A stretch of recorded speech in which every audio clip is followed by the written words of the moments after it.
Semestinya Raja Cho ini dalam memerintah itu ya baik-baik saja, so far so good lah ya.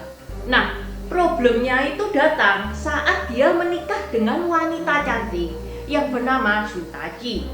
Su Taji ini guys, dia punya gangguan kejiwaan. Kalau zaman sekarang itu bilangnya psikopat.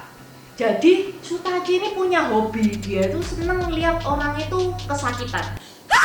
Dan ini adalah awal dari runtuhnya dinasti Shang. Ni hao, namaku Intan, selamat datang di channel aku, Dynasty. Hari ini Intan mau bahas dinasti kedua di Cina, yaitu dinasti Shang. Dinasti Shang ini banyak yang menduga dia adalah dinasti pertama di Cina. Karena dinasti yang sebelumnya Intan cerita, dinasti Xia, itu dia tidak menemukan bukti apa-apa. Di dinasti Shang ini banyak ditemukan oracle bone. Jadi tulang kerbau, kebanyakan tulang kerbau. Itu ada tulisan-tulisannya. Tulisan-tulisannya zaman dinasti Shang gitu. Buat teman-teman yang belum nonton videonya Intan dinasti Xia, linknya Intan taruh di atas, di description box juga sudah Intan taruh. Cerita Intan kemarin itu yang di dinasti Xia itu berakhir saat Raja Tang dari Shang itu berhasil menggulingkan dinasti Xia. Raja Tang ini dia itu dicintai oleh rakyatnya guys. Dia itu pemimpin yang amanah, pemimpin yang bijaksana. Pajak yang setinggi langit itu diturunkan oleh Raja Tang. Raja Tang itu juga membuat koin emas untuk membeli anak. Jadi gini guys, di dinasti Shang itu orang-orang yang miskin banget, itu dia tuh sampai jual anaknya. Lah, Raja Tang ini bagikan koin emas ke orang-orang yang sudah menjual anaknya itu, supaya koin emas itu untuk membeli anaknya itu kembali. Bijaksana banget ya guys ya. Di zaman dinasti Shang ini juga tercipta kereta kuda dan alat-alat perang. Jadi maju banget ini dinasti Shang ini. Dinasti Shang ini memerintah lumayan lama guys, dari 1556 sampai 1046 sebelum Masehi. Cukup lama, 500 tahun lebih, dan dipimpin oleh 17 keturunan. Tapi ya tidak terlalu banyak data ya guys ya dari 17 keturunan ini. Intan langsung bahas ke raja terakhir dinasti Shang, yaitu Raja Cho. Semestinya Raja Cho ini dalam memerintah itu ya baik-baik saja, so far so good lah ya. Nah, problemnya itu datang saat dia menikah dengan wanita cantik yang bernama Su Taji. Su Taji ini guys, dia punya gangguan kejiwaan. Kalau zaman sekarang itu bilangnya psikopat. Jadi Su Taji ini punya hobi, dia itu seneng lihat orang itu kesakitan. Dan ini adalah awal dari runtuhnya dinasti Shang. Dan masalahnya guys, Raja Cho ini bucin banget sama Su Taji ini. Dan gara-gara Su Taji ini, Raja Cho ini ikut-ikutan suka nyiksa orang. Jadi ya, memang ini benar guys. Kalau psikopat, kalau orang normal menikah sama psikopat, orang normal ini mentalnya nggak kuat, ya kalah hawa, bisa jadi Raja Cho bisa jadi psikopat juga. Dan yang namanya orang jatuh cinta ya kan kepengen membahagiakan pasangan yang dicintai, iya kan. Raja Cho ini sampai menciptakan besi panas hanya untuk nyenengin istrinya. Besi panas itu dibuat untuk nyiksa napi-napi. Dan korban besi panas ini bukan cuma napi guys, rakyat biasa juga jadi korban. Bahkan ada pejabat pun yang jadi korban besi panas ini. Lagi pula di pemerintahan Raja Cho ini pajak kembali tinggi karena Raja Cho ini dia itu jadi raja yang suka foya-foya, nggak mau ngurusin negara, happy-happy melulu.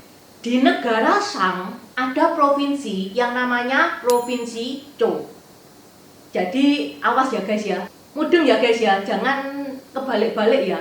Raja Cho ini bukan yang menguasai wilayah Cho. Provinsi Cho ini ada penguasa sendiri. Penguasa Provinsi Cho adalah Wen. Raja Cho dia malah menguasai seluruh negara, seluruh negara Shang dikuasai oleh Raja Zhou. Nah, Wen ini dia itu sangat dicintai oleh penduduknya. Wen ini dia itu bijaksana dan dia itu punya wibawa.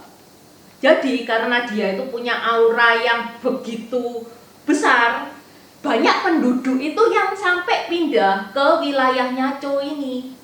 Nah, zaman dulu itu penduduknya kan sedikit ya guys ya, apalagi banyak yang tewas karena perang. Banyak penduduk pindah ke provinsi Zhou, otomatis wilayah Zhou ini banyak penduduk.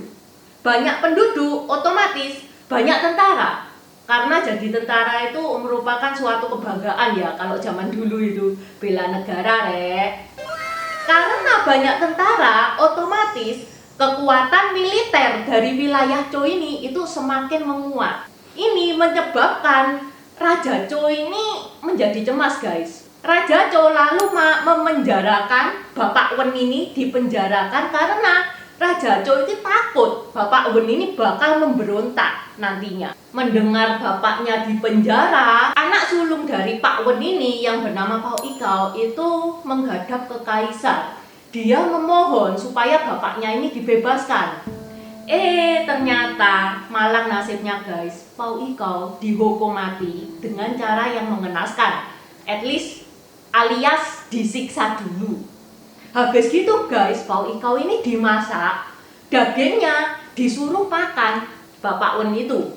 Nah kan, Wen ini yang asalnya nggak ada niatan memberontak, kena ini ya sakit hati dong dia. Pejabat-pejabat yang menghormati Pak Wen ini ya guys ya, dia itu menghadap ke kaisar. Dia ngasih kaisar itu udah emas, wanita untuk membebaskan Bapak Wen ini. Akhirnya dibebaskanlah Bapak Wen ini.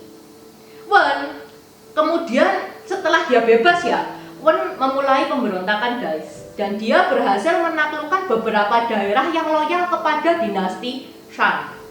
Sayangnya beliau meninggal di tahun 1050 sebelum Masehi. Tapi perjuangan Pak Wen ini nggak sia-sia, karena 4 tahun kemudian dilanjutkan dengan anaknya yang bernama Wu.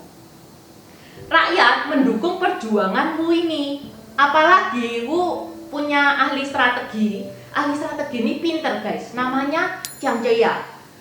Tentara Zhou ini dikit banget loh guys waktu melakukan pemberontakan, dan dia bisa menggulingkan dinasti Shang.